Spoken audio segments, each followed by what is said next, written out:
Stretching is going to treat my fibromyalgia? You betcha it will. Want to learn how?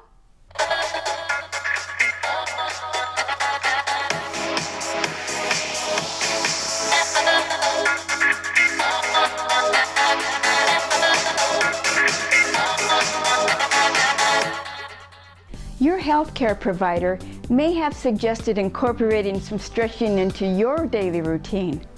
However, not all types of stretching are beneficial, especially for those of us coping with fibromyalgia.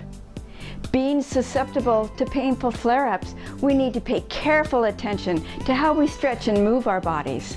In this video, I'll share with you 2 basic types of stretching and what to avoid, how to properly stretch so that you minimize any potential discomfort, and when you should be stretching, whether you exercise or not. Stretching can be broken down in 2 general categories: static or passive stretching and dynamic or ballistic stretching.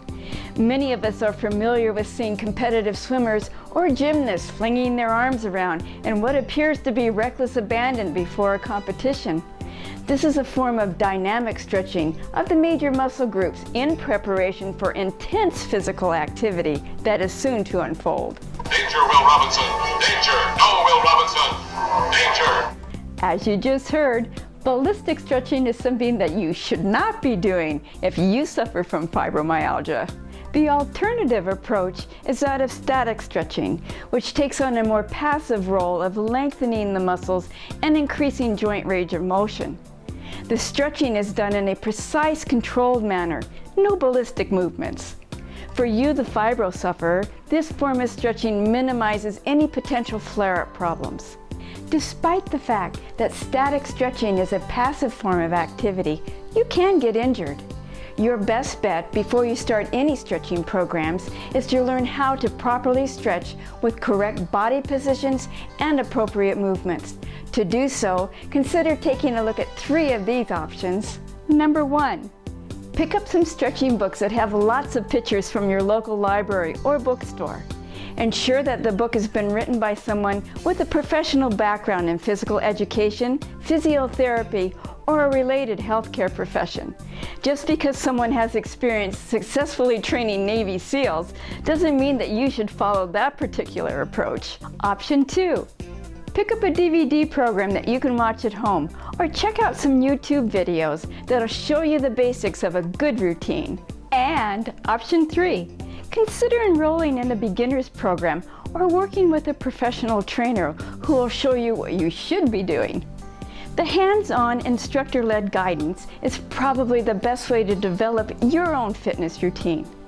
You may also wish to explore the various stretching routines associated with such practices as yoga, tai chi, and aquasize. Which brings us to how to stretch. Let's break the stretching process into 3 phases. The first phase is establishing the correct body position prior to initiating the stretch. The body prefers to move as it was designed to move, forward and back. Our bodies don't like to be twisted or rotated excessively during the course of any activity.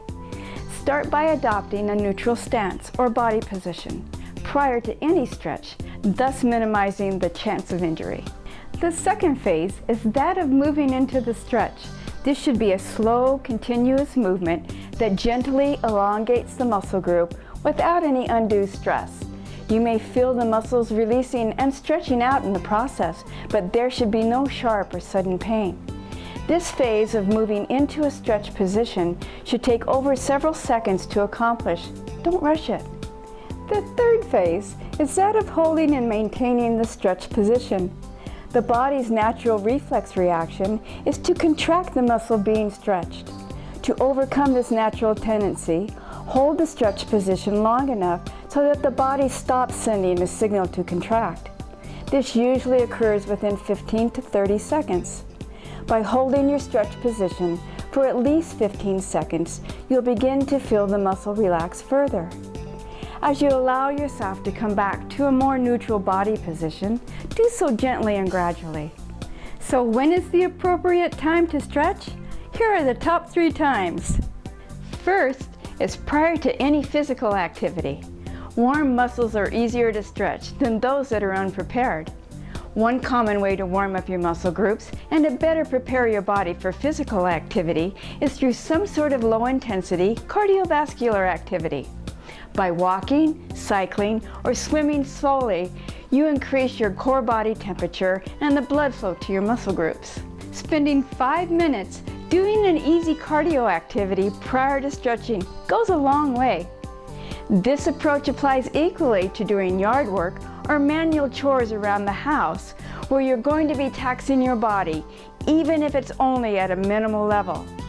The extra 10 minutes you spend getting your body ready for any activity decreases the incidence of your fibro symptoms coming back to haunt you later that day. The second time is after physical activity. Your body benefits from stretching at the end of your physical routine, as you're cooling down. By stretching for 5 or 10 minutes after a workout, for example, you can further increase your flexibility over time. The added benefits of stretching after your activity is that you can better monitor those muscle groups that may have been overworked or stressed. This simple feedback can help you head off any potential flare-ups. And third, stretch while you're showering or soaking. One of my favorite times to stretch is while I'm either taking a shower or soaking in the tub. The warm water provides a passive way of warming up the muscle groups. When you begin developing the positive habit of engaging in regular physical activity, stretching is an easy option to start with. You'll find that this one activity can improve the quality of your life dramatically, should you embrace its rewards as I have in my daily routines. Looking for additional great tips? Then pick up your free copy of the Top 12 Tips for Fast Fibromyalgia Relief. Just click on the link to Treating Fibromyalgia below. As always, stay positive, stay strong, stay informed.